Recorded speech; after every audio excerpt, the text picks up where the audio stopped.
Yang opening apa atau aneh? Apa aja lah. Baik, bismillahirrahmanirrahim. Assalamualaikum warahmatullahi wabarakatuh, teman-teman sekalian. Alhamdulillah malam hari ini kita sudah bersama dengan Coach Gunawan. Sebagaimana yang sudah kita publikasi sejak kemarin. Meskipun posternya itu kayak poster UFC ya. Nah, tapi malam hari ini kita mau manfaatin momentum sebetulnya. Malam Idul Adha ini kita mau jadikan ini siaran perdana kita untuk Inside Talk ya. Kita bakal ngobrol-ngobrol dengan bukan narasumber sih sebetulnya ya, tapi sahabat-sahabat kita. Tapi malam hari ini kesempatan perdananya bersama Coach Gunawan.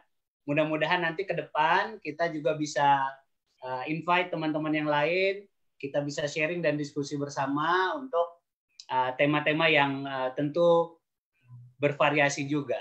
Malam hari ini tema kita menarik teman-teman sekalian. Awalnya saat mau ngobrol sama Coach Gunawan, saya ingin ngebahas juga tentang tema karena momennya momen kurban.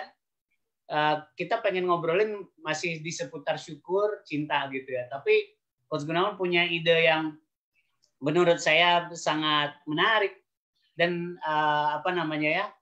jarang rasanya selama ini terulas nih tema ini gitu. Bagaimana menghubungkan antara kurban, keberanian, dan cinta. Nah, ternyata mereka ini bisa tetap berada dalam satu dimensi kah atau seperti apa? Nanti kita ulas sama Coach Gunawan. Kita sapa dulu Coach Gunawan. Assalamualaikum warahmatullahi wabarakatuh. Waalaikumsalam warahmatullahi wabarakatuh. Oke. Saya lebih nyaman manggilnya Abah ini, bukan Coach Gunawan. Ngalir aja, ngalir. Let it flow. Iya, kalau di kelas kita manggil Coach Gunawan, tapi enakan kalau ngobrol manggil Abah aja lah ya. Asik-asik aja lah. Asik. Bah, gimana Bah? Tentang kurban, keberanian, dan cinta. Kita mau bahas yang mana dulu nih ngobrolnya? Kita ngalir aja lah Bang. Kita ngobrol, sharing session. Lama juga nggak bertemu dengan teman-teman. Work from home ini membuat kita ini secara physically barangkali jarang ketemu ya, tetapi alhamdulillah dengan adanya media, berbagai macam media saat ini kita bisa silaturahim. Saya juga menyapa teman-teman yang di Instagram dan di Facebook. Assalamualaikum, semoga sehat selalu, berlimpah berkah semuanya. Apapun yang kita alami adalah bagian yang perlu kita jalani dengan tentunya ada dua kata sih sebetulnya yang selama ini sering kita dengungkan ya, yaitu ketenangan dan optimisme. Karena ketenangan dan optimisme inilah ketika dipadukan maka jadi sebuah keberanian.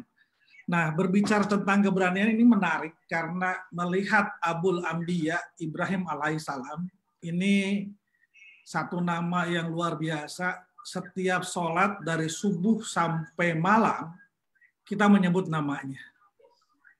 Ya. Nama beliau ini kita sebut terus dalam setiap doa, dalam setiap sholat kita. Tentunya tidak ada yang kebetulan Allah menempatkan nama Ibrahim dalam setiap pelantunan doa. Sosok manusia yang barangkali perlu kita kaji, bahkan ya, di dalam Islam sendiri ada momen hari yang paling istimewa, salah satunya adalah Idul Adha. Idul Adha ini tidak bisa dilepaskan dari kisah Nabiullah Ibrahim alaihissalam, Masya Allah. Nah, berbicara Nabi Ibrahim ini, saya sering menceritakan atau mendengar istri saya, Bundo, kalau bercerita kepada Ziva, itu di buku Mute. Tahu Mute, Bang? Apa itu? Muhammad Teladanku. Oke. Itu ada cerita tentang Ibrahim yang berani, ya. Dia berdialog dengan Raja Namrud setelah dia menghancurkan berhala-berhala kecil, kemudian kapaknya dia simpan di pundak berhala yang paling besar, makanannya sebagian dia makan. Nah, seolah-olah proses keberanian ini hanya sekedar cerita. Padahal yang perlu kita kaji adalah beyond the story-nya. Makna dan hakikatnya satu cerita yang ada dalam lembaran hidup kita, kalau kita kupas, ceritanya bisa sama, tapi maknanya setiap hari pasti akan terus bertambah seiring dengan kedalaman bagaimana kita melihat sesuatu itu. Nah, malam hari ini saya pengen berbagi dengan teman-teman, berdiskusi tentang Kenapa? Oh ya, ini sebentar, ada trouble di Instagram. Iya, lebih double, ini double gadget soalnya betul. Satu di Instagram, satu di laptop ya. Laptopnya untuk Zoom, Mbak Nila. Mohon maaf, solusinya gimana kira-kira? Jelas katanya. Atau pakai headset? Oke, suaranya saya sudah mute laptopnya. Masih storing kah? Apa sudah?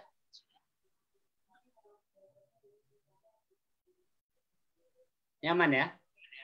Aman. Oke, lanjut ya. Oke, lanjut, Bang.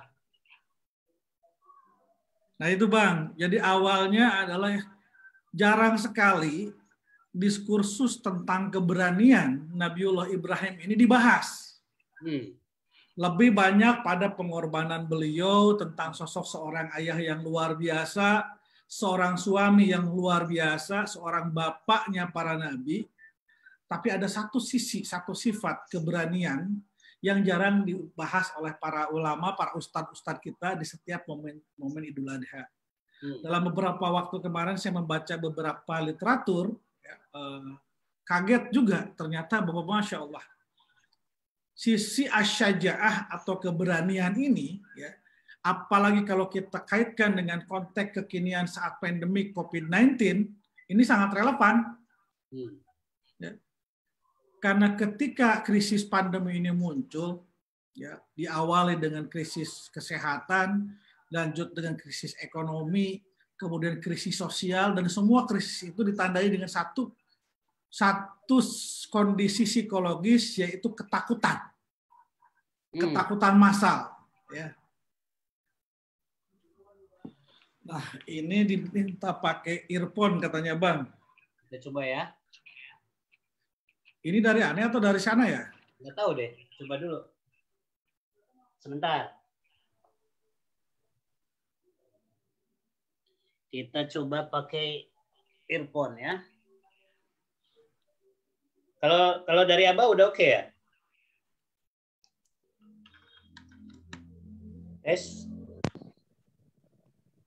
Assalamualaikum, ini dari FB ada Dr. Epri. Udah dari atau masih? Bu Nur, Pak Tumarudin, Masya Allah dari Sulawesi Tengah, Masya Allah. Ini dari mana? Ada dari Malaysia, Alhamdulillah. Gimana teman-teman, masih storing? Saya aman katanya. Dari sini storingnya Pak.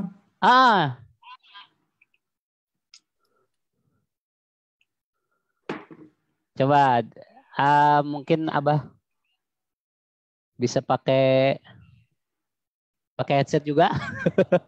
Saya headsetnya agak repot bawa aja Bang. Ini oh gitu. soalnya harus pakai konverter dulu. Oke. Lanjut. Barangkali bisa gabung di Facebook atau di kita di YouTube juga nggak Bah? YouTube Bang. Oh sudah nggak bisa, ini harus stop live streaming. Harusnya tadi di awal. Nggak apa-apa ya lah. Udah. Oke, siap. Rekamannya aja. Sip. Maaf Mbak Nurul, ini storing katanya di Instagram. Oke. Belajar menggunakan IT. Gimana? Lanjut? Alhamdulillah, lanjut ya. Buat teman-teman yang kurang nyaman di Instagram, bisa langsung ke Facebook aja barangkali. Oh, udah mendingan sekarang. Oke, baik. Terima kasih. Oke, sip. Ya, makasih Mbak Nila di Tanjung Pinang ya. Jadi gimana Bah, selama ini kebanyakan diulasnya tentang pengorbanan.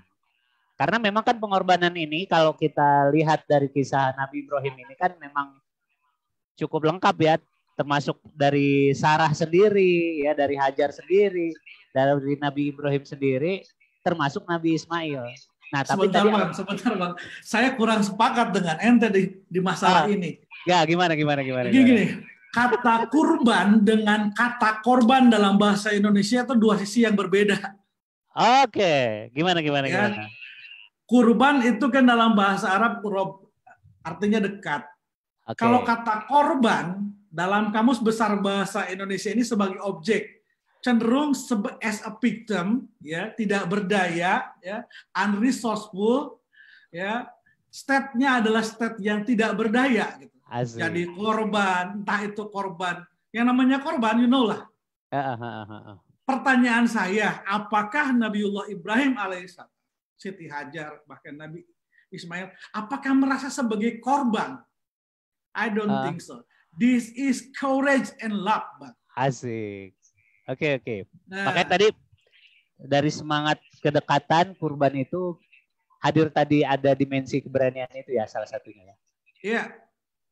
Gimana, Bah? Diulas lagi, Bah. Gimana? Diulas lagi tentang semangat kurban tadi sebagai tadi kuroba itu kedekatan ya, takorup ya. Iya. Jadi semangatnya dari sana, kemudian hadir tadi Abah sampaikan bahwa dari kecintaan itu kemudian hadir ketenangan yang kemudian menjadi sebentar, Bang.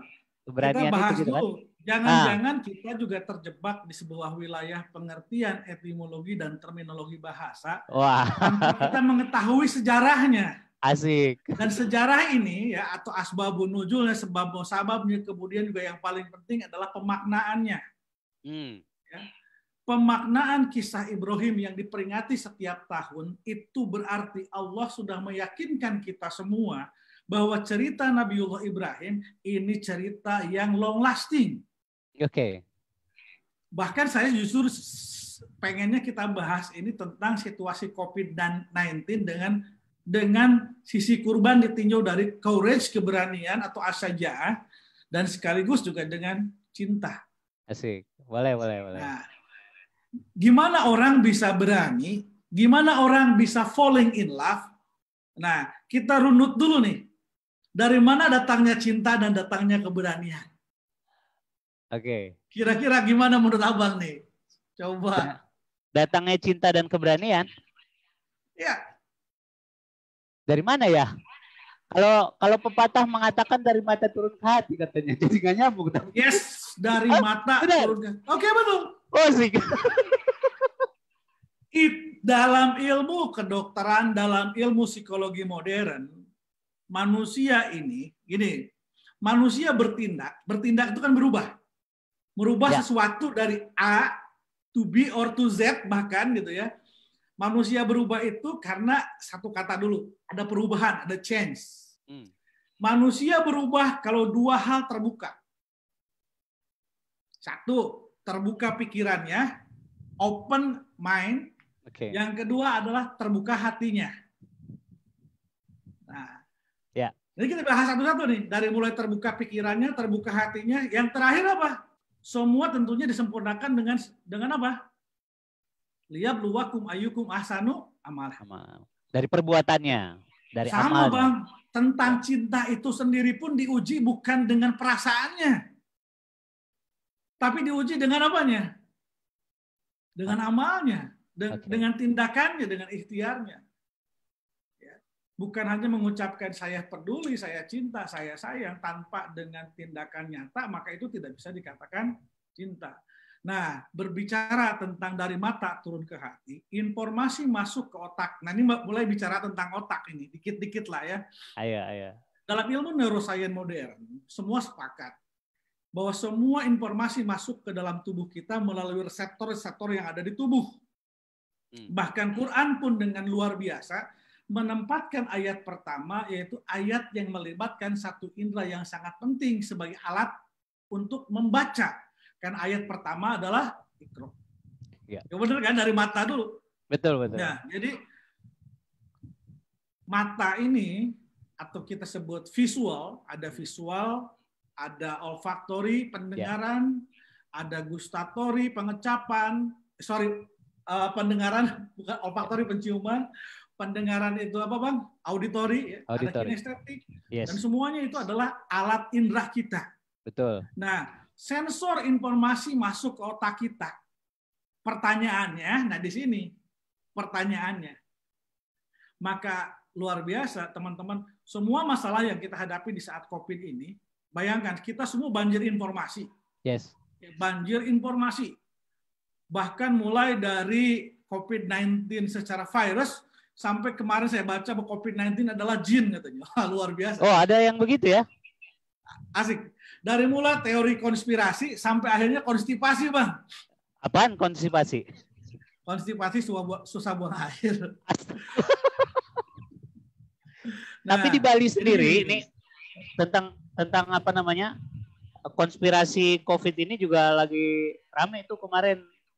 Si JRX itu mimpin demo tuh kemarin di Bali. Ya, sebuah dinamika, saya hormati, saya apresiasi apa yang dia lakukan. Karena semua orang melakukan sesuatu berdasarkan informasi yang masuk. Yes, dan bagaimana betul. dia mengelola informasi itu. Gitu. Ya. Nah, jadi comprehensive reading, pembacaan yang menyeluruh, ini Allah perintahkan pertama kali. Jadi ya begitu Islam datang, yang diaktifasi pertama adalah akalnya. Lewat satu organ yang namanya mata. Ya. Ya. Nah, dengan perintah membaca tadi itu ya. Iya.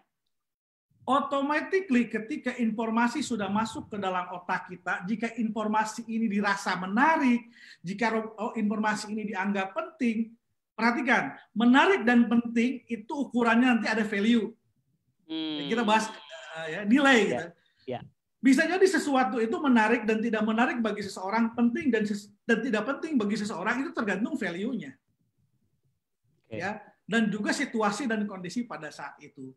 Nah, let's say saya mau bicara secara generally bahwa ketika informasi masuk ke dalam otak kita, ya, maka mungkin bisa jadi kalau itu dirasa penting jadi lintasan pikiran.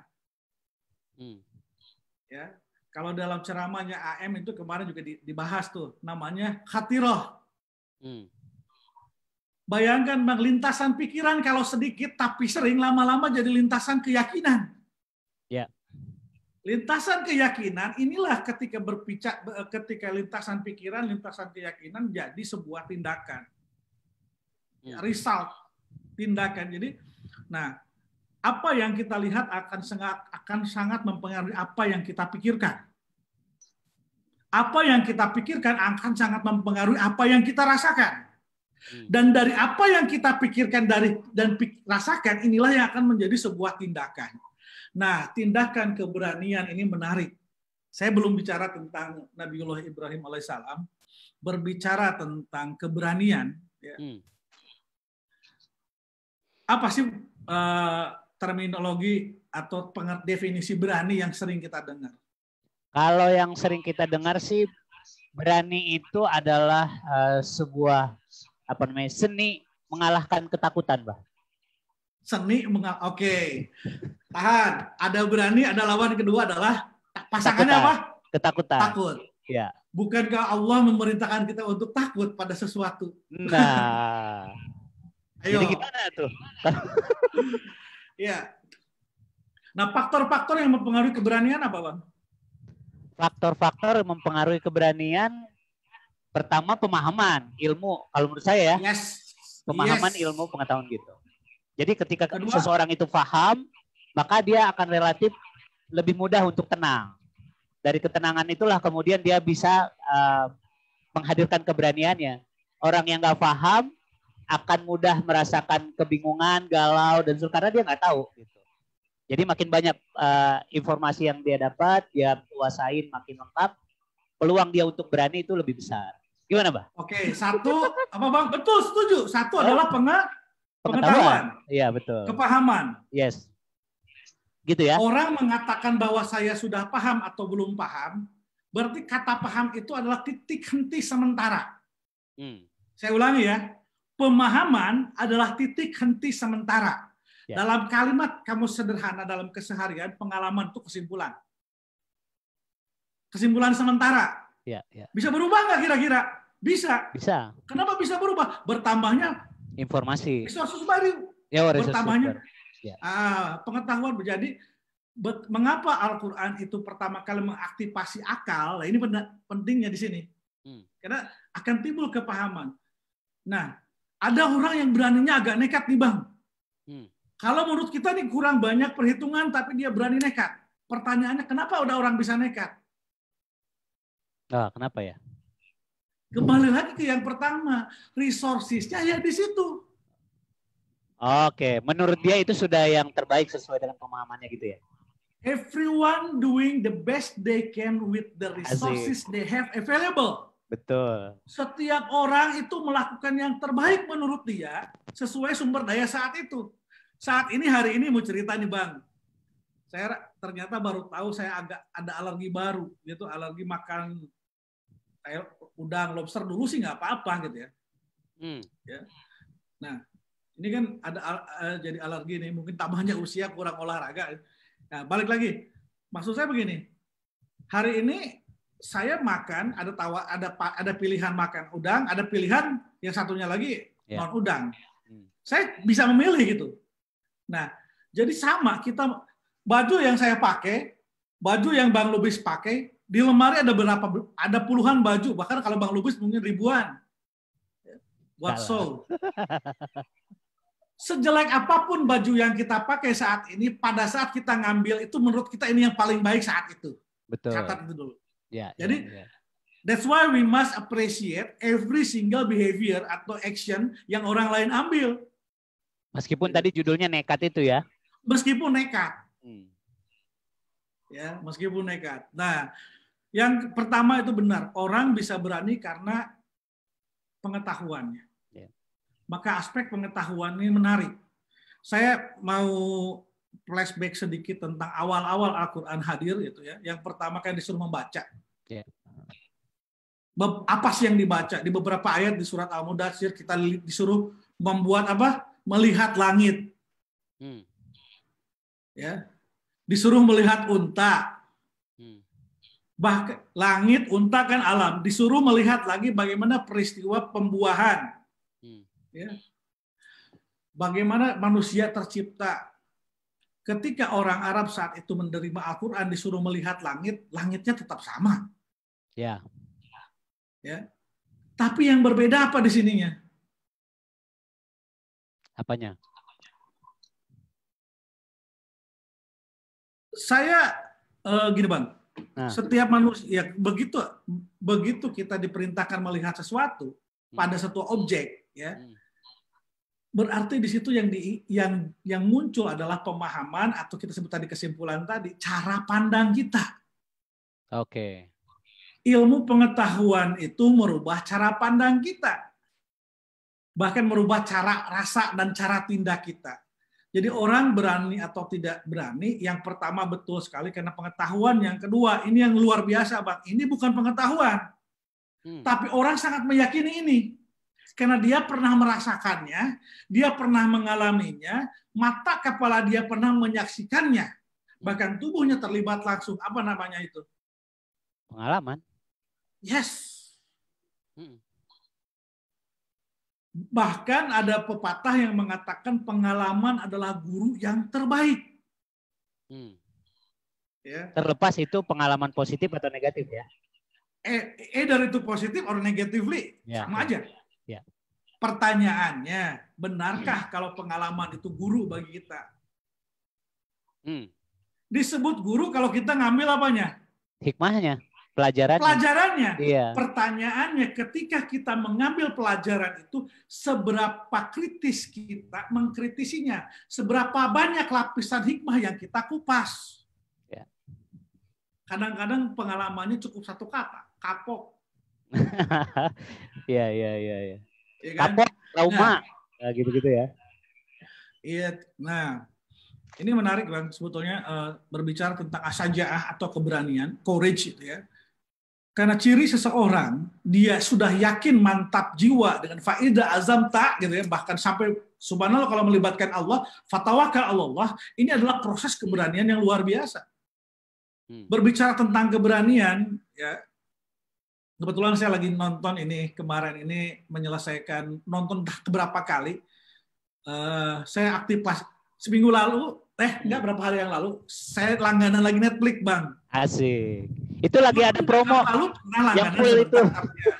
Ya, karena tertarik film Muhammad Al-Fatih, ya, ada 6 seri di Netflix itu diulas secara dokumenter dan di setiap scene-nya ada narasi dan ulasan dari para profesor ahli sejarah. Oke. Gimana? Enggak. Pemahaman saya tentang Al-Fatih berubah banyak. Setelah nonton 6 seri Setelah nonton itu, Ya, Apa yang paling bagaimana ini? beliau diasuh oleh ibunya yang ternyata ibu yang mengasuhnya adalah seorang Nasrani. Ya, luar biasa. Ya. Maka tidak heran ketika penaklukan Konstantinopel, judulnya Al-Fatih, siapa? Mas Rocky di Netflix ya, cari aja. Nanti saya kasih linknya. BTW Telkomsel sudah mencabut ini ya, blokir Netflix ya. Iya, biasanya kan teman-teman pakai VPN itu udah. Sekarang IndiHome-nya udah bisa kebuka katanya sih. Maka karena seorang ibunya adalah seorang Nasrani yang membesarkan nama besar, kita kan lihat Al-Fatih itu Masya Allah, dari kecil hafal Quran, dari kecil begini. Wah, Masya Allah. Ya. Seolah-olah tidak ada asupan ilmu pengetahuan, laisa minal Islam.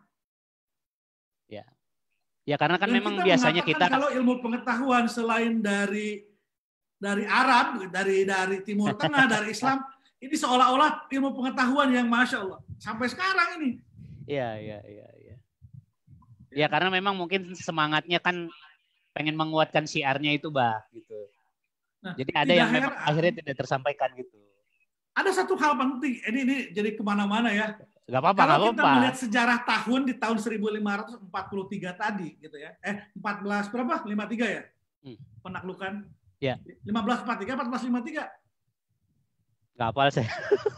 Udahlah. Tahun 1500-an itu. Ya. Ini jauh, Bang. Sebelum adanya revolusi Prancis, sebelum adanya zaman Renaissance.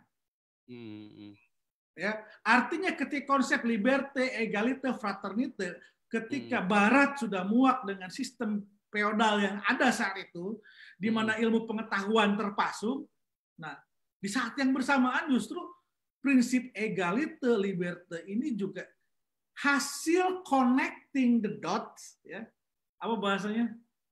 Connecting the dots, ya. Menghubungkan titik ya. Ya. Satu kejadian 1453 ya. 1453 betul. Dihubungkan. Nah, proses connecting the dot atau kita sebut al-ilham. Ya. Ilham, kita orang dapat ilham. Ilham itu dari mana sih? Dari langit tiba-tiba? Tidak. Ilham adalah proses logika, proses kognitif, kemampuan menghubungkan satu benda, satu kejadian, satu peristiwa dengan lainnya dalam bingkai tertentu. Yang mendatangkan sesuatu yang baru. Maka proses berpikir, ini bahaya nih. Ini contoh ini mindset juga nih. Kan tadi Bang, pemahaman itu apa? Bahasa sederhananya kesimpulan ya. Kesimpulan. Nih, bayangkan betapa banyak pemahaman, kesimpulan yang menurut saya ini kontraproduktif, unpowerful, dan bahkan tidak memberdayakan. Contoh, pernah dengar nggak? Kalau banyak mikir nanti pusing. Oh iya, betul. Dari mana datangnya itu? Dari pengalaman. Iya. Pengalaman siapa? Bisa pengalaman dia, bisa pengalaman yang turun-menurun, bisa pengalaman temannya dia percaya, yang lebih parah lagi dia mempercayai pengalaman teman dia. Ya. Kalau kita kembalikan dalam konteks Al-Quran dan konteks ilmu pengetahuan, sesungguhnya berpikir adalah cara tercepat untuk bahagia. Berpikir adalah cara tercepat. Cara tercepat untuk bahagia. Oke. Karena bahagia pun adalah kesimpulan, Bang. Saat itu. Ya. Saat ini. Ya. Oke. Sampai mana, Bang? Jadi tadi Muhammad Al-Fatih itu kemudian di tahun 1453 ya membebaskan Konstantinopel itu. Bahasannya Abah tadi itu ada pengaruh juga tuh dari pengasuhan ibunya yang ternyata Nasrani. Saya tanya Bang, pengasuh itu pengaruhnya besar atau tidak? Besar. Sangat besar. Besar. Pengasuhan itu luar biasa, menanamkan keyakinan, membangun kebiasaan. maksud saya tadi cerita film Al-Fatih di Netflix ini, saya bercerita nih, ternyata ada satu sisi pengetahuan saya yang tiba-tiba berubah drastis. Iya, itu Cara tadi. pandang saya tentang sosok Muhammad Al-Fatih menjadi berubah gitu. Dan ini saya semakin meyakini bahwa ini hikmah dari Allah Subhanahu wa taala. Kenapa dulu Al-Qur'an bercerita suruh kita melihat langit, melihat unta? Barangnya tetap sama, tapi pemahamannya yang berbeda. Oke. Ya.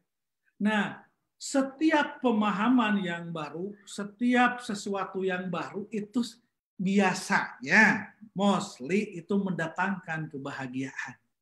Sesuatu yang baru mendatangkan kebahagiaan. Iyalah Bang, coba baju nggak ganti-ganti.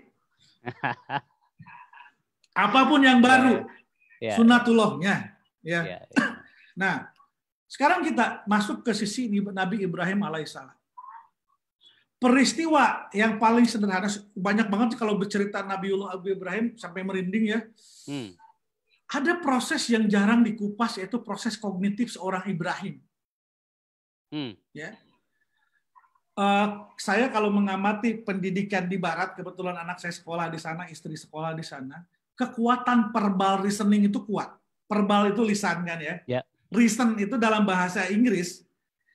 Nah ini bedanya. Ini bahasa Indonesia ini satu bahasa yang paling unik ya karena bisa mempersatukan ribuan. Kenapa? Karena bahasanya simpel banget.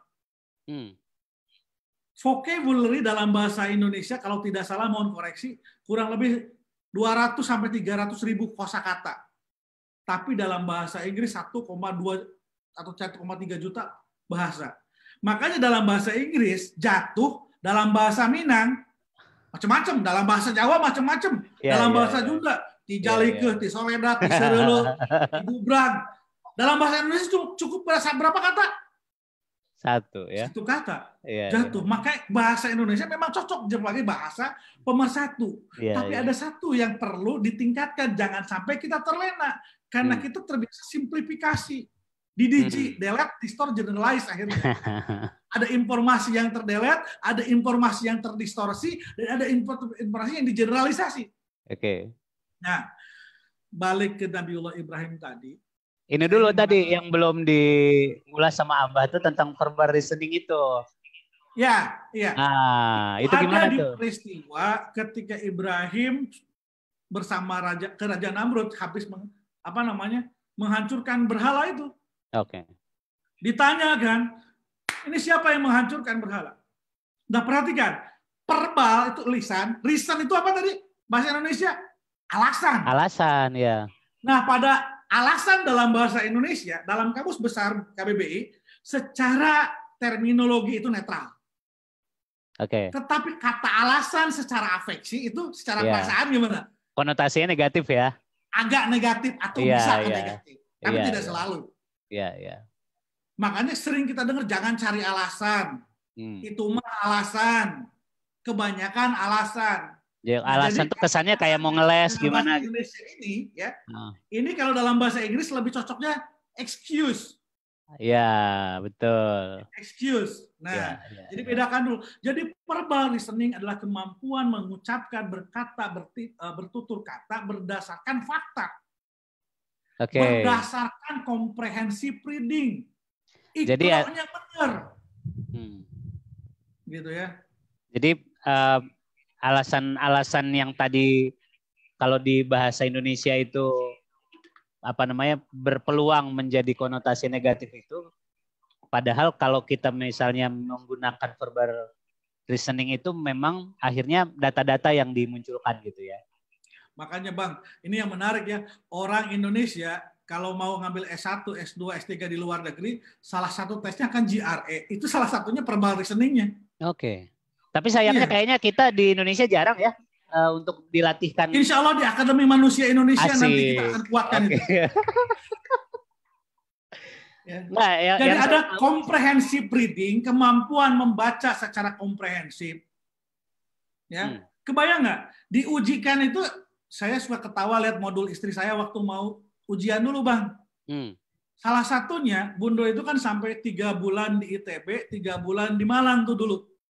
Salah satunya untuk mempelajari comprehensive reading. Oke. Bahasa Quran coba kurang baik apa ketika Allah mengaktifasi Islam dalam diri manusia lewat akalnya. Lewat mata dulu, Iqra bismi rabbikal ladzi khalaq. Selesai kita membaca, selesai pula kita bertambah pengetahuan. Selesai kita tambah pengetahuan tidak selesai, maka selesai pula action kita mati gaya.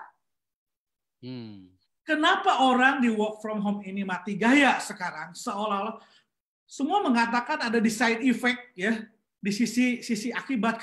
Kenapa? Satu hal yang kurang diaktifasi dalam situasi ini yaitu keberanian untuk mengoptimalisasi akal yang diberikan oleh Allah. Ya. Apa karena memang sudah terbiasa untuk tidak terlalu mengoptimalkan? Saya ulangi Bang, kalimat Abang barusan ada kata apa? Terbiasa. Aku terbiasa. Nah, ada kalimat ya kan, baru nih, kosakata baru. Terbiasa itu bagian dari akhlak, kepribadian, pola. Kebiasaan itu kan pola. Ya betul. Dari lintasan pikiran, jadi lintasan keyakinan, jadi ide, jadi fikroh, jadi afektif, power, ya. Kemudian jadi tindakan yang berulang terus-menerus, kemudian pembacaannya tidak maksimal. Saya nggak mengatakan pembacaannya salah. Pembacaannya tidak maksimal, maka muncullah kebiasaan itu. Pattern interrupt dalam ilmu neurolinguistik, memutus kebiasaan itu bukan dengan teknik-teknik yang Swiss pattern atau begitu. The real pattern interrupt adalah menggunakan akal kita. Yaitu dengan melakukan comprehensive reading, critical thinking di situ muncul. Contoh keberanian yang paling sederhana adalah sebuah proses yang sangat penting dalam hidup manusia. Apa proses yang sangat penting dalam hidup manusia? Proses ini adalah salah satu syarat. Semua peperangan, semua kemenangan, ini kuncinya. Apa itu proses itu? Yaitu kreativitas. Kunci kemenangan dalam setiap pertempuran itu bukanlah kekuatan pasukan yang besar, logistik yang besar, persenjataan yang lengkap saja. Kita tidak menafikan itu, it's real. Tapi salah satunya banyak ya dalam Quran, kamin fiatin dan seterusnya ya, banyak yang sedikit bisa mengalahkan sesuatu yang besar. Karena kemarin saya baru nonton Muhammad Al-Fatih, dia memindahkan ketika Meriam Basilika itu gagal, dia pindahkan kan tuh perahu lewat Bukit Galata. Ya. Oh ya teman-teman yang ingin berziarah ke Turki sekaligus melakukan nanti ada kajian khusus selama 11 hari 8 malam bersama saya Bang Irwan dan Elvandi, insya Allah dimulai bulan Agustus selama 11 hari di Turki ya. Siapkan saja waktunya ya. Kita akan launching sebentar lagi. Mantap. Program narasi arah baru Indonesia. Ya. Jadi bukan sekedar berwisata ya? Oh, bukan hanya wisata. Ya. Wisata yang paling keren adalah ketika wisata intelektualnya wisata. Asik. Ada orang mengatakan, Pak itu bukan wisata kalau harus mikir. Nah, dia berpikir, kalau berpikir itu tidak bahagia. Itu masalahnya. Iya, akhirnya karena kebiasaan tadi itu, pengaruh negatif yang terjadi itu kan orang-orang yang malas berpikir. Karena tadi berpikir itu bikin pusing kan gitu jadinya, keyakinan sementaranya tadi itu, Bang, ya, balik lagi ke proses verbal reasoningnya Ibrahim, Nabiullah Ibrahim alaihissalam, ketika dia menjawab pertanyaan bahwa siapa yang melakukan ini semua. Ya. Dia mengatakan yang melakukan adalah berhala yang paling besar. Pertanyaannya kita, ya. Kita hanya mengatakan ini kepada anak, tetapi bagaimana pola bisa terbentuk seperti itu? Di cerita ini sudah jelas. Diulang-ulang, Nabi Ibrahim dalam sholat kita diulang-ulang. Ya. Nabi Ibrahim dalam setiap sholat namanya disebut. Bahkan Idul Fitri khusus untuk bahkan ibadah haji pun adalah napak tilas daripada kehidupan beliau. Artinya peristiwa dialog Namrud dengan Ibrahim alaihissalam adalah sebuah proses yang kita sebut verbal reasoning dan courage yang luar biasa. ada sisi pesan bagaimana semua umat manusia. Nah, kenapa banyak hoax? Karena tidak dari verbal excusing itu kan semuanya, bukan verbal listening. Iya. Nah, itu satu, Bang. Ya, kita lihat bagaimana Allah ingin kita semua sebagai umat Islam punya kekuatan verbal listening, punya kemampuan critical thinking dan comprehensive reading tadi. Nah, jadi tidak ada yang namanya keberanian, bahkan itu cinta, tanpa ikro. Tadi kan saya bilang, Bang, kenapa orang bisa jatuh cinta? Lah karena informasi. Dari apa informasi masuk ke tubuh kita? Dari apa yang kita lihat, keindahannya, tindakannya, dari yang kita dengar, dari perlakuannya. Ya. Nah, jadi teman-teman semuanya, sahabatku yang saya cintai karena Allah Subhanahu wa taala, proses kita jatuh cinta, proses kita berani, itu adalah sebuah proses yang bukan ujung-ujung mak bedundu langsung ada proses di sana. Ya. Proses pembacaan, proses penglihatan, visualisasi, proses pemaknaan. Ya. Dan itu yang pertama, Bang, tentang konsep keberanian ini perlu dilatih dari apa tadi? Pengetahuan. Nah, ada orang yang tadi nekat karena pengalaman. Betul. Nah, pengalaman ini saya sangat setuju, salah satu guru kehidupan kita, bahkan ulama-ulama juga sering mengatakan adalah cermin. Pengalaman adalah cermin. Pengalaman jadi guru kalau dijadikan cermin. Ya. Tapi banyak orang, saya nggak mau kesana lagi, kapok. Itu pelajaran terbaiknya dia saat itu. Nggak salah juga. Tapi masa iya karena kapok harus jauh sama anak, sama istri, karena kapok harus jauh sama keluarga, karena kapok jutaan dolar bisa hilang, kan itu konyol. Ya kan? Iya. Nah, jadi jika sudah menjadi sebuah experience, sebuah pengalaman, maka pengalaman itu jadi satu dot, satu titik nih. Connecting the dot. Maka proses kreatif itu adalah proses bagaimana menghubungkan apa tadi? Dot-dot tadi. Allah kan berfirman di dalam Al-Quran, bintang di langit, jadi surat An-Nasr berapa itu ya? Al-Hasr.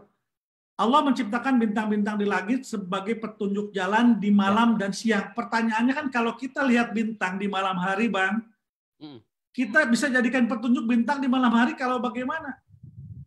Kalau bintang itu kita hubungkan dengan garis imajiner. Menjadi sebuah rasi. Rasi, betul. Yes, betul, Bang. Nah, pertanyaannya, apakah di langit itu garis-garisnya nampak? Kan tidak. Ya. Namanya juga garis imajiner. Jadi kemampuan imajinasi adalah bagian dari proses kognitif itu sendiri. Nah, kemampuan kita menggali makna-makna inilah yang perlu kita latih. Nah tentunya ini bukan teori doang dong, Bang. Kita perlu sharing juga nih. Bagaimana caranya mengambil lapisan demi lapis hikmah yang ada.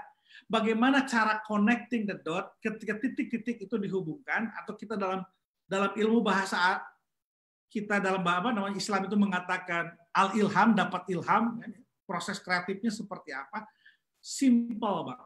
Yang pertama adalah baca. Setelah baca, yang kedua tanya. Baca dan tanya. Pertanyaan pertama adalah pertanyaan kritis. Okay. Saya ingin menyampaikan satu dulu. Sesuatu kita lihat, sesuatu kita dengar, sesuatu kita rasakan. Kalau sudah terjadi itu namanya apa, Bang? Pengalaman. Oke, bahasa agamanya sejarah. Bang. Kalau sudah terjadi itu? Apa? Masa lalu, sejarah? Sejarah, masa lalu, bahasa lebih agamis lagi apa? Apa ya? Takdir. Oh. Qadarullah, betul nggak? Oh iya. Kan bukan Ustadz soalnya. Masa lalu. Iya betul, Bang. Ya kan? Ya, takdir ya. Takdir. Ya. Jadi Allah pengalaman mengizinkan peristiwa itu terjadi. Nah, pertanyaannya, jika semua peristiwa itu sudah terjadi, ada 3 hal yang bisa membuat hati kita tenang. Karena dalam proses berpikir itu butuh ketenangan. Ya.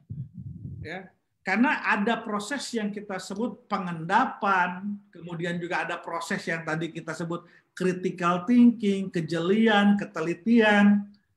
Itu butuh tenang, butuh fokus.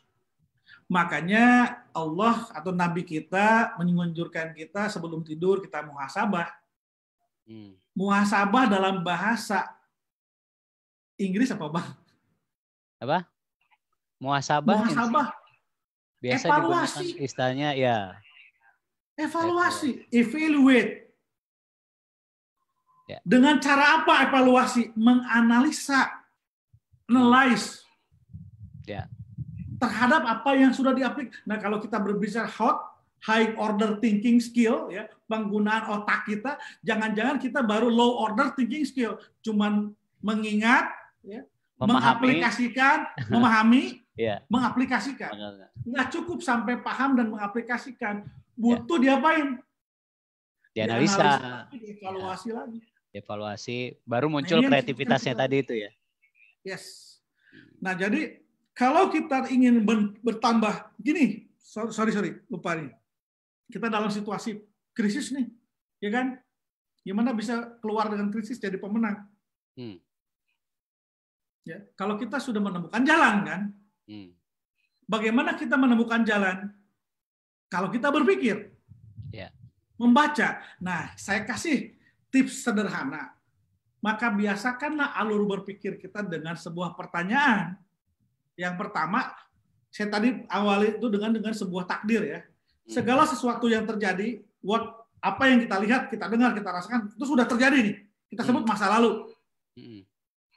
Kita sebut peristiwa.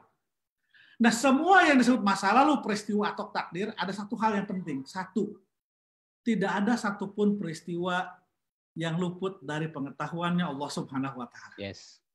Karena semua jadi, kalau terjadi tadi Bang Lubis makan cabai rawit, that is a reason, nggak ada sia-sia. Itu sudah tertulis di Lauhul Mahfuz. Yeah. Dan semua yang datang dari Allah itu nggak sia-sia. Pak, apa maknanya saya makan cabai rawit? Ya, ambillah hikmahnya, tanyakan dari makan cabai rawit tadi, kira-kira pertanyaannya begini, pelajaran terbaik apa yang bisa saya ambil? Nah, kalau dalam tadi istilah kapok tadi itu gimana, Bang? Kenapa? Kalau istilah ada orang bilang kapok, itu kan berarti nggak tepat kalau dibilang itu menjadi pelajaran kan? Jadi orang setelah dia kayak tadi makan cabai rawit, terus dia bilang, apa pelajaran yang bisa kamu? Udahlah kapok, mulai hari ini saya nggak mau makan cabai rawit lagi gitu.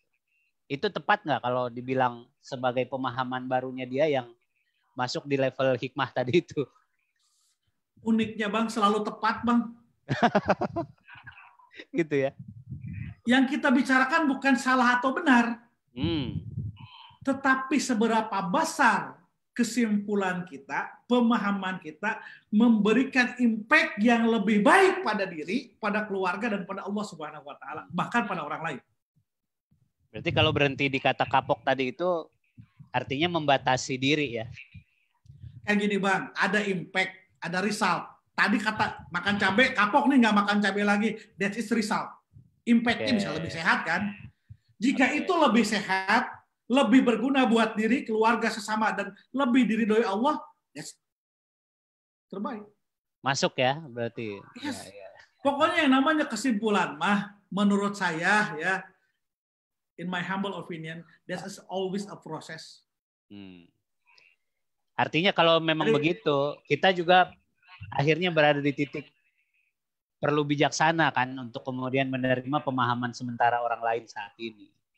Ketika memang balik lagi Bang, saya ingin bahas tentang keberanian ya, dimensi keberanian ya. Di dalam situasi yang seperti ini, sejauh mana kita berani adalah sejauh mana kita mau membuka pikiran kita untuk memahami pemahaman-pemahaman baru atas existing ya, atas pemahaman yang sudah existing. Ya. Ya, yang saya pahami itu gini, apa namanya? Kita punya pemahaman saat ini dari pengetahuan yang ada, dari pengalaman kita, termasuk dari penalaran kita selama ini. Ada istilah open mind itu kan. Ya. Jadi kita sendiri pun dengan keyakinan kita seringkali menjadi masalah itu kalau yang saya pahami itu adalah ketika kita mulai menutup diri, menganggap apa yang sudah kita ketahui, apa yang sudah kita pelajari, referensi yang sudah kita dapatkan ini menjadi satu-satunya kebenaran yang kemudian kita gunakan gitu. Sementara masih ada informasi lain, pengetahuan lain, mungkin kita sendiri yang kurang pengalaman. Sehingga ketika kita melewati banyak pengalaman baru, kita dapat informasi baru, ada penalaran baru, kita dapat penularan lagi. Ternyata kita bisa bisa berubah dengan apa yang dulu kita yakini benar. Ternyata hari ini nggak sepenuhnya benar juga ya gitu. Gimana, Mbak? Nah, ini ada pertanyaan bagus banget dari Mbak Juro Kamili, Mbak Husnul ya. Berarti hikmah itu bisa sangat individual sifatnya ya, katanya. Yang disebut hikmah dalam beberapa kitab ya, para ulama mengatakan hikmah itu satu, mendatangkan ridho Allah. Belum tentu loh kesimpulan yang kita ambil baik ini mendatangkan ridho Allah. Maka kunci mau apakah yang kita ambil itu hikmah atau tidak, tanyakan ke kita ya, taguna fadlan minallahi wa ridwan, Allah ridho atau tidak. Itu satu dulu. Karena ini puncak awal dan sekaligus puncak ketenangan diri adalah ridho Allah. Bagaimana kita tahu sesuatu itu diridhoin oleh Allah, Bang? Kenapa? Bagaimana kita bisa tahu kalau sesuatu itu Allah ridho kira-kira? Kira-kira ukurannya kayak gimana kita ke diri kita? Dan menariknya gini Bang, ini kan berkaitan dengan keimanan dan keridhoan. Hati nurani itu pasti bicara. Setiap orang tahu mana yang diridhoi, mana yang tidak. Ya. Karena hati nurani itu jujur ya. Nah, balik lagi. Saya tadi belum selesai nih alurnya. Yang pertama nih ya, bahwa kita memahami dulu apa yang sudah terjadi itu adalah sebuah peristiwa, apapun itu adalah takdir Allah. Ya. Dan semua yang namanya sudah terjadi itu sudah tertulis di Lauh Mahfuz, dan tidak ada sesuatu pun yang datangnya dari Allah itu buruk buat kita. Ya.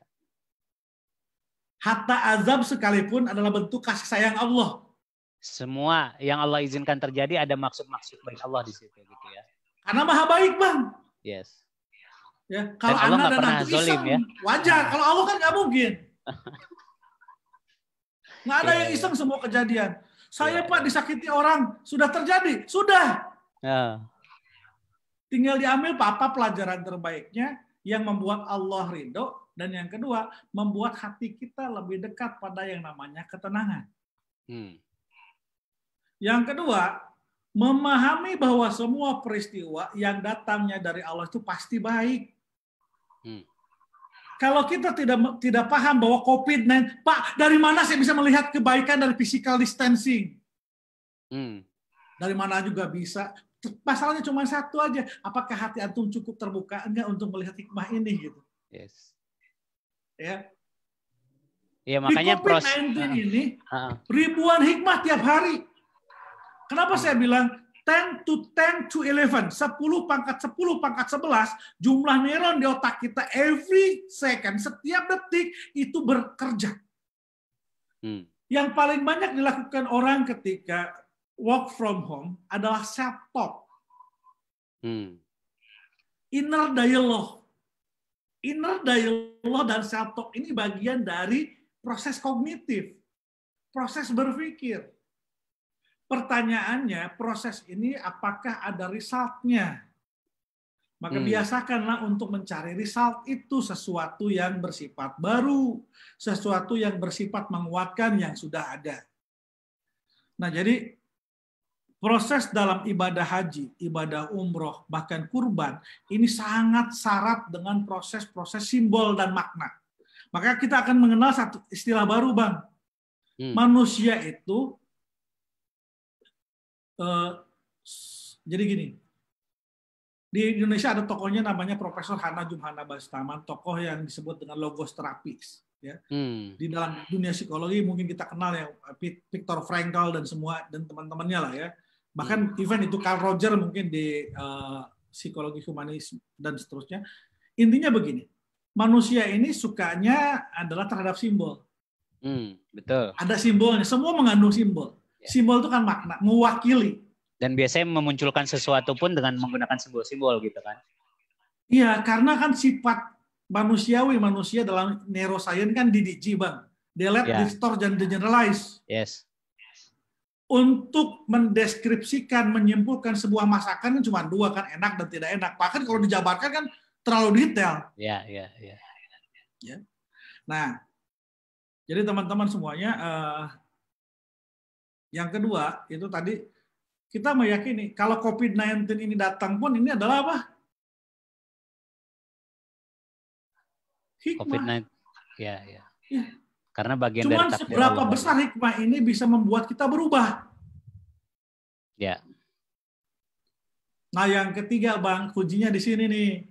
Ini masuk ke fase berani itu di sini.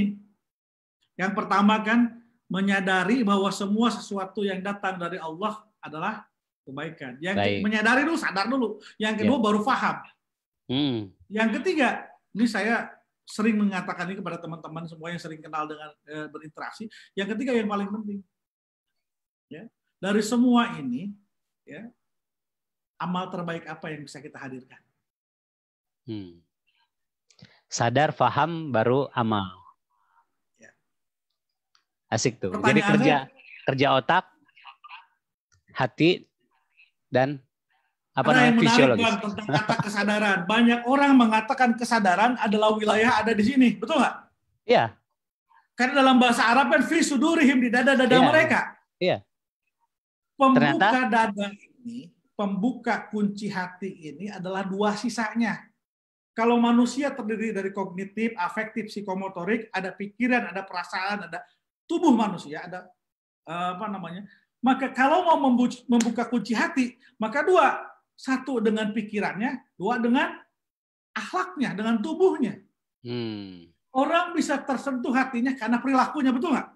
Ya. Karena pikirannya. Nah, jadi ada yang perlu dikoreksi di sini bahwa seolah-olah kesadaran itu sesuatu yang bersifat insightful tanpa proses kognitif, nggak juga. Setiap produk pikiran, produk tindakan, apapun produk manusia itu tidak mungkin tanpa melewati satu proses yang disebut proses kognitif. Wah, ini kan mendewa-dewakan akal. Tidak, saya tidak punya dewa. Saya mengingat satu kata yang Allah berikan pertama kali ketika Quran turun, Iqra. Aktivasi dulu itu.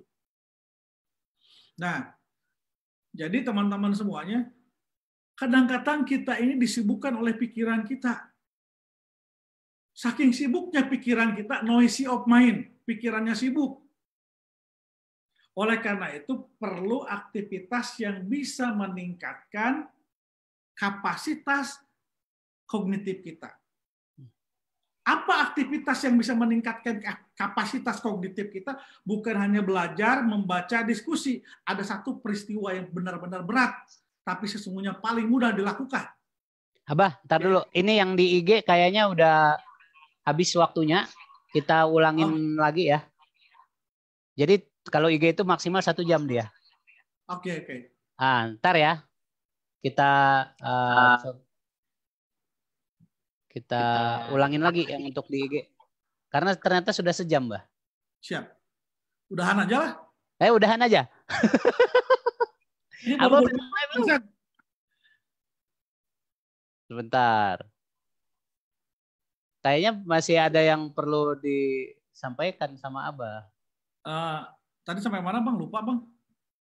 Jadi keberanian itu muncul dari kesadaran, ya kan? Ya. Ada pengaruh kognitif juga di situ. Baru termasuk juga dari perilaku kita, gitu kan? Ya. Ke distract ya. Jadi ini ya. Ada yang saya bukan ke distract, Bang. Pikiran saya terlalu cepat loncat-loncat ini. Karena kan diingetin 1 jam nih. Iya. Atau itu artinya kita perlu bikin di seri berikutnya lagi? Ya mungkin ya. Intinya di seri pertama ini belum sampai ke kurbannya, padahal yang paling penting ini adalah proses bagaimana ketika Ibrahim alaihissalam sedang megang pisau. Bah, masuk lagi dulu aja bah di IG-nya bah. Wah, Biar teman-teman di IG bisa ikut. di IG yang paling banyak nanya ya. Aneh nggak pantau yang di Facebook juga soalnya nih. Cuma lihat di IG aja. Silakan teman-teman bergabung lagi di Instagram. Kita tunggu Coach Gunawan dulu. Bisa live lagi. Jadi ternyata di IG itu maksimal sejam dia. Jadi kita perlu diulang lagi. Bisa, Bah? Oke. Sebentar. Masya Allah itu asik, lanjut katanya. Mohon maaf, terpotong. Oke, sebentar.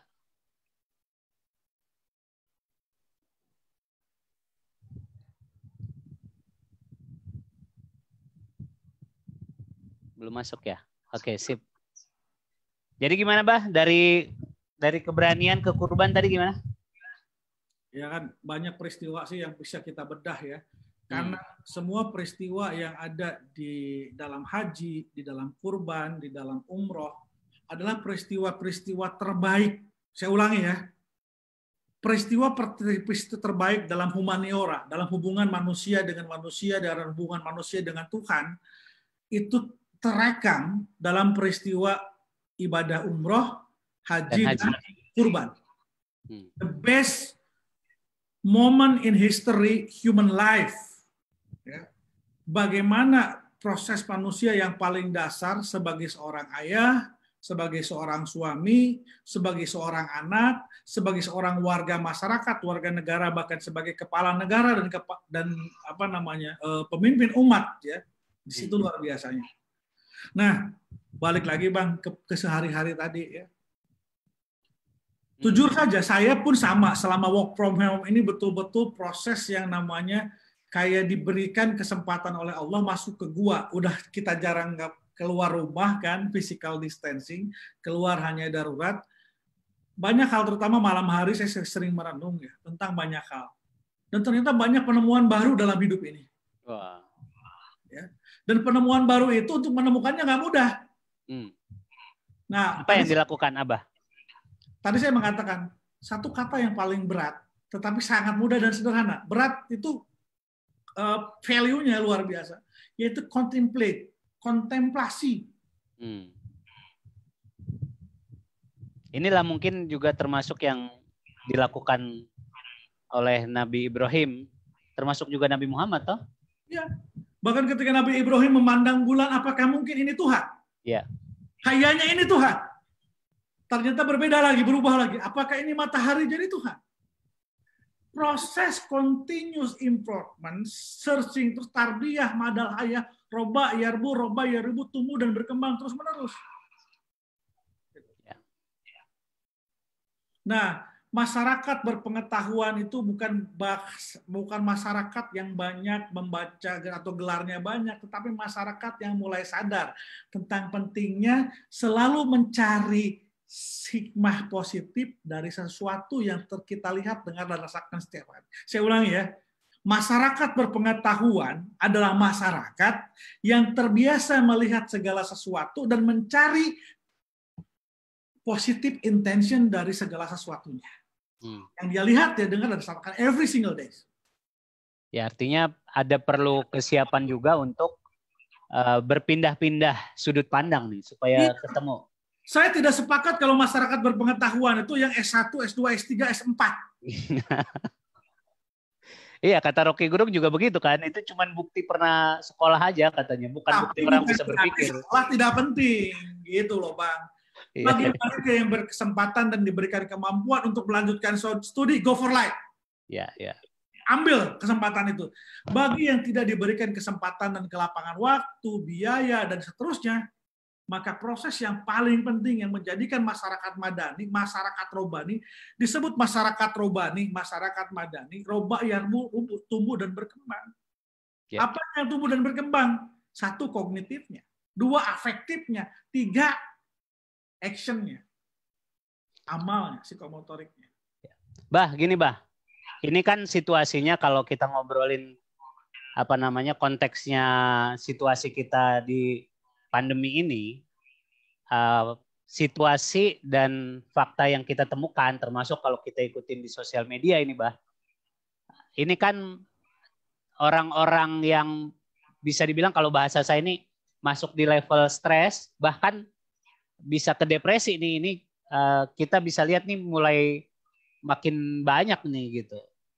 Artinya yang mau saya tanyakan itu seperti apa kemudian kalau dari versi Abah nih, apa yang kira-kira bisa membuat kita lebih tenang saat ini, kemudian bikin kita lebih optimis, termasuk juga supaya keberanian ini muncul untuk menghadirkan kreativitas kita, agar kita bisa lewatin ini dengan tadi itu, menghadirkan hikmah-hikmah tadi itu, Bah.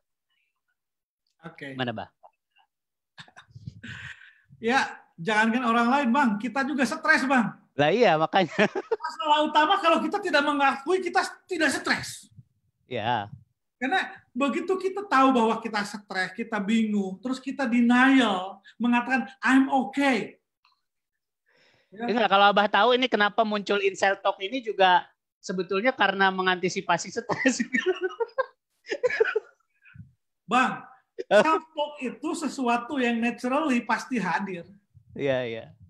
Jadi ya, kalau ceritanya kalau saya ini lagi melamun dimanapun pasti berpikir. Iya. Jadi menurut saya ini pengalaman pribadi aja nih, Bah, gitu. Karena kita kan mungkin selama ini ya sebelum pandemi itu kita ketemu banyak orang, kita hadir di banyak kelas, kita ngobrol dan seterusnya. Cukup lama loh ini situasinya tertahan untuk kemudian nggak bisa melepaskan ini hasrat bicara salah satunya. Juga kemudian ide-ide yang kemudian tertahan, dan inilah kayaknya berpotensi bikin kita stres juga gitu. Kalau tadi penerimaan tentang stres ini sebetulnya semua kita berpotensi untuk itu, betul gitu. Makanya kalau saya kemudian kenapa kemudian kita eksekusi Inside Talk ini, salah satunya kalau buat saya pribadi, saya bisa dapat teman ngobrol. Tapi kan tadi kita nggak cukup hanya di situ, tapi mudah-mudahan dari apa yang kita lakukannya ada impact-nya juga gitu kan, Mbak. Makanya mudah-mudahan nih dari Inside Talk kita ini bisa terasa juga impact-nya oleh teman-teman. Gitu sebenarnya. Tadi aku mau bilang apa ya, lupa saya. Iya, itu kenapa orang stres itu bagaimana di saat pandemi biar nggak stres. Pertama sih gini lah, bagus sih punya keinginan untuk tidak stres. Dan cuman begini maksud saya, kalau kita lagi stres ya sadari dulu bahwa kita sedang stres gitu. Oh. Begitu kita gitu loh, Pak. Kita sedang stres dan kita tidak menerima bahwa kita stres, maka kita tambah stres. Paling tidak mengakui kepada diri sendiri ya. Acceptance level, Bang.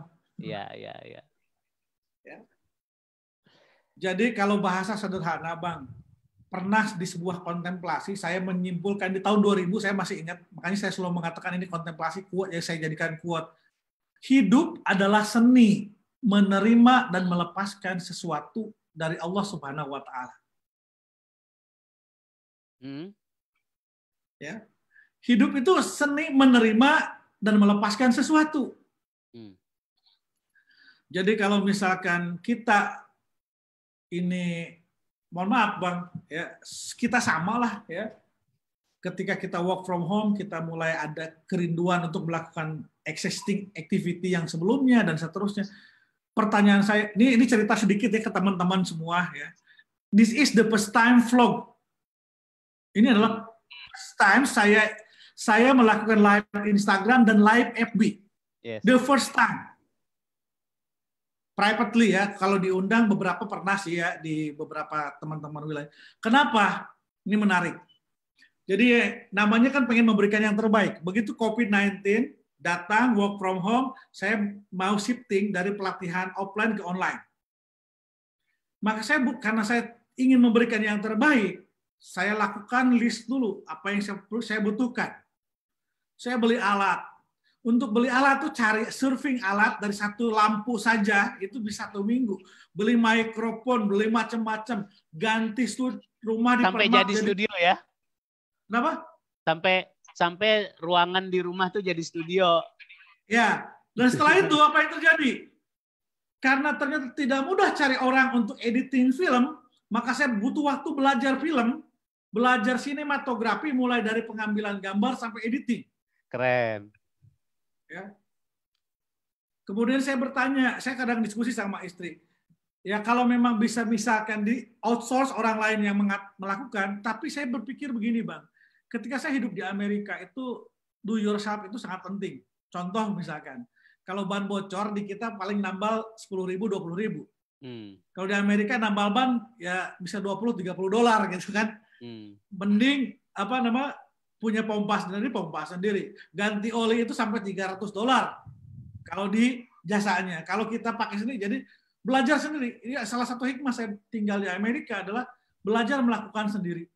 Nah, jadi kemarin itu kesempatan karena saya berpikir begini, Bang.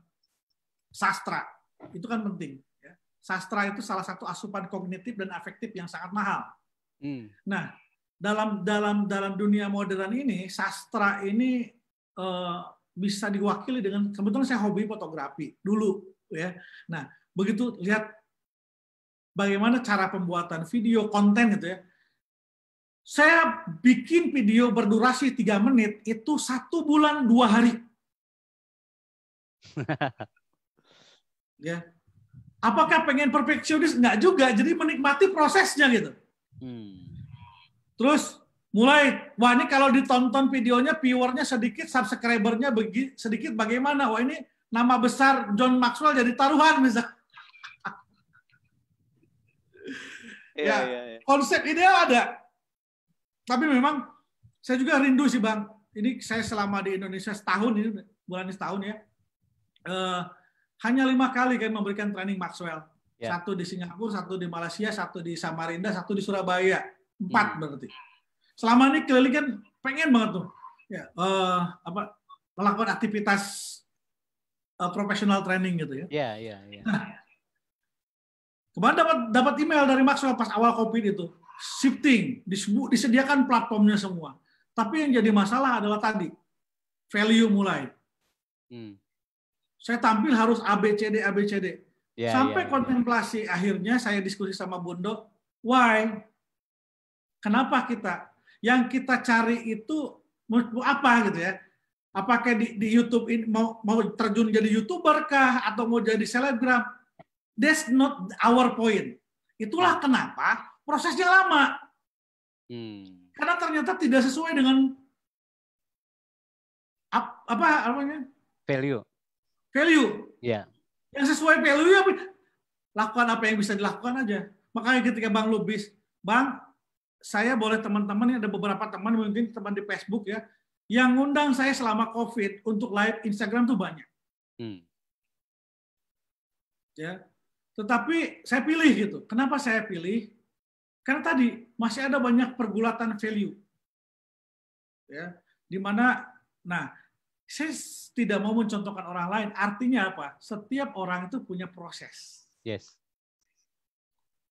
Dan jika saya bikin live Instagram sama Mas Bang Lubi saat ini, apapun hasilnya, for me is the best of me. Yeah. And I enjoy it, I celebrate it. Yeah. Dan saya pribadi juga tidak. Kenapa saya bisa meyakini itu? Karena niat awalnya saya ingin menyampaikan apa yang dirasa bisa bermanfaat buat orang. Ya. Jadi, memang untuk itulah ini kita buat, Bah. Ya. Nah, ini jadi teman-teman, ini agak masalah yang saya pribadi tadi saya sampaikan, ini juga mudah-mudahan bisa jadi pelajaran ya.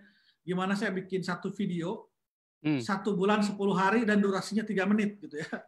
Tapi saya ngikutin. Kenikmatannya luar biasa. Ya, saya ngikutin proses itu mulai dari audionya, kemudian perubahan teksnya, termasuk kerapian videonya, itu kelihatan banget itu progresnya. Makanya tadi sebetulnya saya awalnya mengira nih Abah nih pengen sempurna banget nih karyanya baru mau dipublish gitu kan, beda sama saya nih. Kalau saya kan udah bikin aja, tampilin aja, dilempar aja gitu. Saya kira awalnya begitu tadi, Mbak. Ya. Kan setiap orang, itulah saya menyadari kenapa prosesnya lama. Bukan perfeksionisnya ternyata Bang. Tetapi ya salah satu proses juga belum siap jadi terkenal gitu. Pengen hidup nyaman. Ada yang unik Bang, kemarin kan saya bikin video Ziva kan. Bundo itu posting video Ziva yang kultum. Itu ternyata ada 1 dislike. Oh iya. Dislike pertama. saya sama Bundo, sudah ada yang dislike, itu harus disiapin mental. Saya justru kalau ada video saya di dislike malah senang saya. Berarti sudah sampai kepada orang-orang yang mungkin nggak suka gitu. Enggak. Artinya Jadi, pesannya nyampe juga gitu. Abah, kalau Abah ngelihatnya gimana? It's okay, normal. Jangankan kita, Rasulullah aja banyak yang nggak suka. Yes.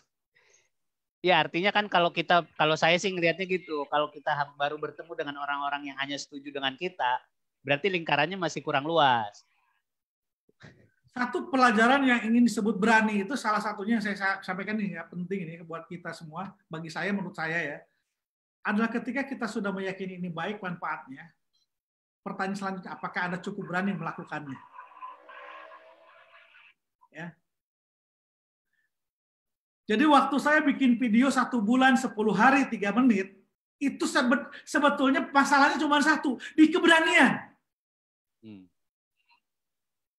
Ya. Ada banyak faktor di situ. Apakah ini sudah bagus, apakah ini impact-nya seperti apa, viewernya berapa, dan seterusnya. Tapi gini, Bah, ketika memang Abah mengambil sikap seperti itu, ya boleh-boleh aja sih, betul ya. Tapi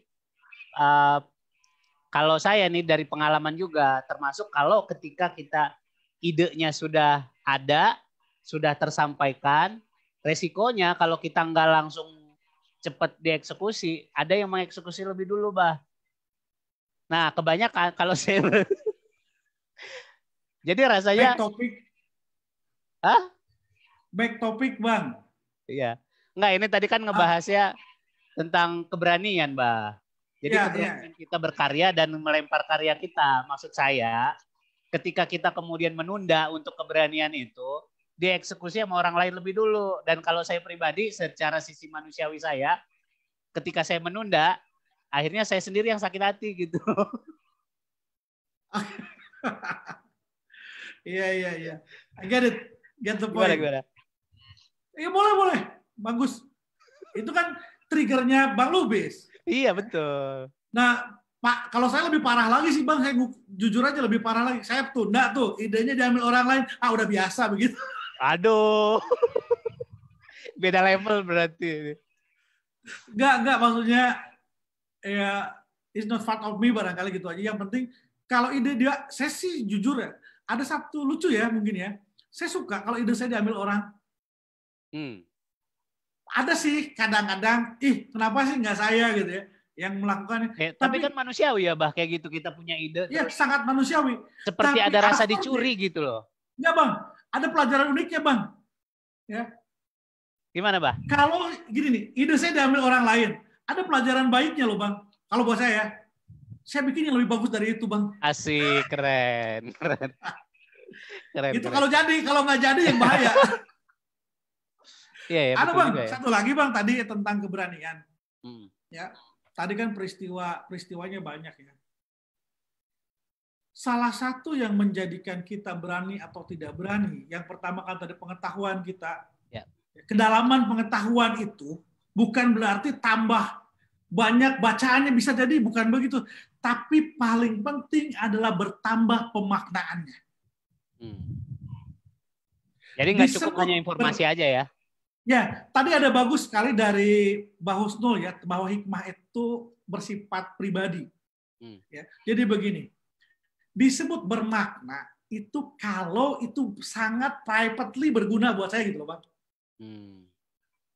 Pertanyaan saya nih buat teman-teman, besok kita Allahu Akbar, walillahil hamd, ya, sembelih kurban. Pertanyaan saya, the best makna yang paling private dari peristiwa kurban tahun ini apa? Tentu setiap orang berbeda-beda ya. Akhirnya. Masalahnya cuma satu, harus ada. Kalau nggak ada, kita kehilangan momentum yang paling mahal. Yes. Saya tidak tahu ritual apa yang akan Bang Lubis lakukan besok. Setiap orang berbeda-beda. Tapi dari setiap prosesi kurban misalkan, pastikan kita mengambil pelajaran yang sangat private, yang related dengan kehidupan kita saat ini. Gitu. Jangan sampai, oh maknanya biasa aja, kurban, pengorbanan. Itu bukan, Masya Allah, kurban itu bukan pengorbanan. Ya. Nabiullah Ibrahim alaihissalam ketika mau memenggal anaknya, itu penuh dengan keberanian dan penuh dengan cinta. Ya. Maksudnya gini kali, Bah, ketika dibahas tentang pengorbanan itu, kan ada juga bahasan itu, salah satu ciri dari cinta itu adalah hadirnya juga semangat penghambaan. Dalam penghambaan itu ada yang disebut dengan sacrifice itu kan, pengorbanan itu. Jadi kalau apa namanya, saya lupa lah istilah di dalam agama kita itu ya. Ya. Jadi bagaimana? Ini loh Bang. Intinya dalam satu asosiasi kata pengorbanan itu kan dengan kehilangan. Kalau ada kata pengorbanan, seolah ada something loose. Ada sesuatu yang hilang dari diri kita. Ada satu yang hilang dari apa yang kita miliki. Ada satu yang hilang dari apa yang biasa kita genggam. Gitu. Nah, kita merasakan itu tidak hilang kalau kita memberikannya secara apa, Bang? Ikhlas. Untuk bisa ikhlas itu butuh ada satu perasaan, yaitu cinta. Cinta. Iya. Ya. Artinya ketika tadi bahasanya memang akhirnya menjadi pengorbanan itu, ketika diawali dengan cinta, maka dia melakukannya dengan penuh kelapangan dan suka hati gitu ya. Ini ada tulisan menarik Bang dari Kak Ambar. Dihadirkannya kisah Nabi Ibrahim mengorbankan Nabi Ismail supaya kita mengerti bahwa mengorbankan maka yang terbaik maka diganti dengan lebih baik. Nah saya ini mohon maaf ya, dari awal kita perbaiki dulu kata korban. Di mana-mana korban itu adalah sesuatu tidak berdaya.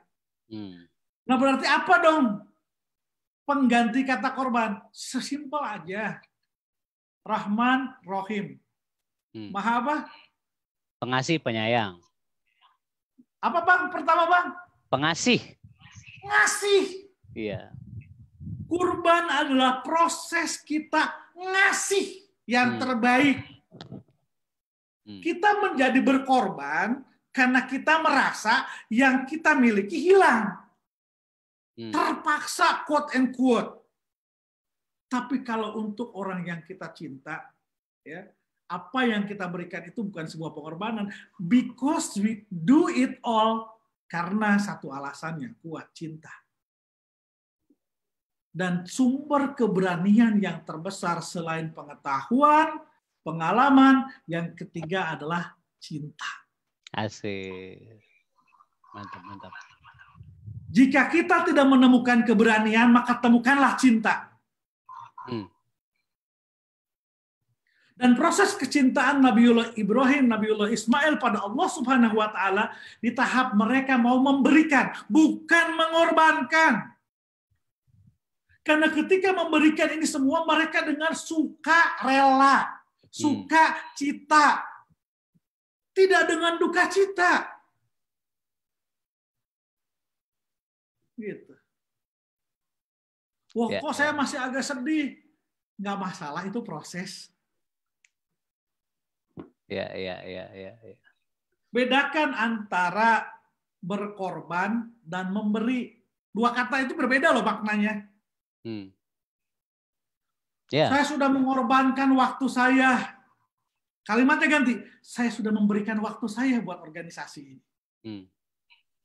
Apalagi kalau kalimatnya, saya sudah ngasih waktu saya. Ngasih itu dari kata asih, rasa kasih.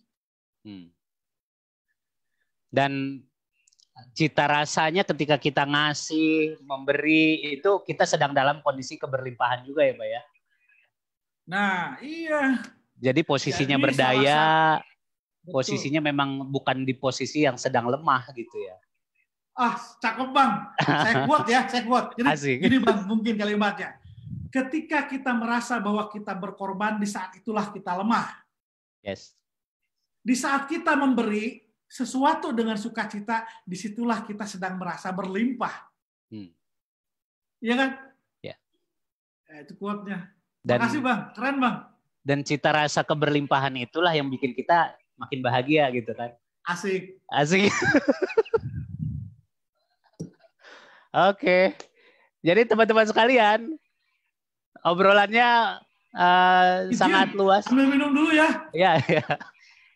Jadi dari tadi ya kita mulainya pukul 9 di waktu Indonesia Tengah. Ulasan kita sebetulnya kalau dari postingan kita itu ngebahas tentang berkurban di antara keberanian dan dimensi cinta. Jadi ulasannya udah cukup luas sebetulnya ya. Jadi poinnya adalah sampai di titik akhir obrolan kita tadi itu bagaimana kita memiliki pemaknaan. Sebenarnya kalau menurut saya ini menjadi pemaknaan yang baru, pemaknaan yang lebih berdaya bagi kita ketika kita menapaktilasi apa yang kemudian setiap tahun diulang-ulang, ya setiap kali ada peristiwa kita masuk di 10 Zulhijjah itu tidak lagi kita memaknainya sebagai tadi istilah yang sering diulang-ulang itu adalah tentang pengorbanan, tapi bagaimana kita lebih memposisikan mental kita di kesadaran baru kita malam hari ini tentang posisi yang lebih memberdayakan kita. Jadi kita punya kebiasaan baru, berbagi, memberi, ngasih, karena kita makin bahagia dengan melakukan kasih itu tadi. Dan semuanya ini kita lakukan karena dasar cinta. Gitu Pak ya? Ya. Asik. Bang Lubis? Ya. Dan memberikan sesuatu yang paling sederhana, itu bisa jadi bukan berupa barang, bukan berarti tindakan. Bisa jadi dengan satu hal ini nih. Hal ini yaitu perhatian. Bukti cinta yang paling nyata yang pertama adalah perhatian. Perhatian itu asal katanya apa, Bang? Perhatian. Hati. Apa, Bang? Hati. That's right. Mari mulai kita menyertakan hati kita dalam setiap interaksi kita bersama siapapun di dalam kehidupan kita agar kita makin bermakna. Mungkin kita bukan orang yang diberikan keberlimpahan harta yang banyak oleh Allah Subhanahu wa taala. Mungkin kita juga bukan orang yang diberikan keberlimpahan ilmu yang begitu luar biasa. Bukan berarti kita tidak bisa memberi. Bisa jadi kita memberi sesuatu yang lebih tulus dari hati kita. Semangat kurban adalah semangat memberi. Semangat penuh keberanian untuk menyatakan cinta yang tulus pada siapapun tanpa mengharapkan selain keridhaan Allah Subhanahu wa taala. Teman-teman, saya tidak tahu makna apa yang paling baik, yang paling pas yang bisa diambil malam hari ini. Pastikan saja apapun peristiwa kurban ini related dengan kehidupan kita. Begitu peristiwa kurban lewat, peristiwa haji ini lewat, ya, tidak ada sesuatu yang bersifat individual yang kita ambil. Maka di sana kita kehilangan makna yang sebetulnya Allah siapkan buat kita semua. Saya yakin teman-teman semuanya bisa mengambil bukan satu atau dua makna, pasti bisa banyak makna, karena setiap peristiwa yang Allah hadirkan begitu banyak, dan teman-teman 10 to 11, 10 pangkat 10 pangkat 11. Allah berikan kita pikiran yang luar biasa, otak yang sel-selnya luar biasa banyak yang tadi saya sebutkan. Itu artinya teman-teman semuanya, satu kata lagi ya, berani atau asyajaah adalah berpadunya ketenangan dan optimisme. Tenang artinya apa yang sudah terjadi dan sedang terjadi itu kita sadar, kita paham adalah yang terbaik dari Allah. Optimis artinya apapun yang kita lakukan selama itu mendatangkan ridho Allah, lakukan. Iya. Dan satu hal, Bang, lakukannya kapan? Sekarang. Mantap. Oke. Thank you teman-teman semuanya. I love you all. Makasih Maldini, Inal, Izul, Kak Ambar, siapa lagi, banyak banget ini. Ya. Oh, ada Global Mandiri 4WD ya. Bagi teman-teman yang membutuhkan showroom 4-wheel drive terbaik, terlengkap, ada di Mangga 2, One Stop Shopping Store. Asik, sekalian promo ya. Ini endorse ya. Baik ya. Abah, terima kasih untuk ngobrol-ngobrol kita malam hari ini.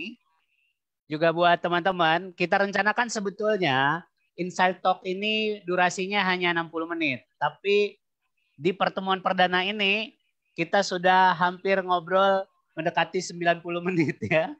Mudah-mudahan sebagaimana tadi disampaikan sama Abah, semua obrolan kita ini bisa kita masing-masing ikat maknanya ya. Jadi saya sendiri juga tidak menyempitkan makna itu dengan mencoba menyimpulkan.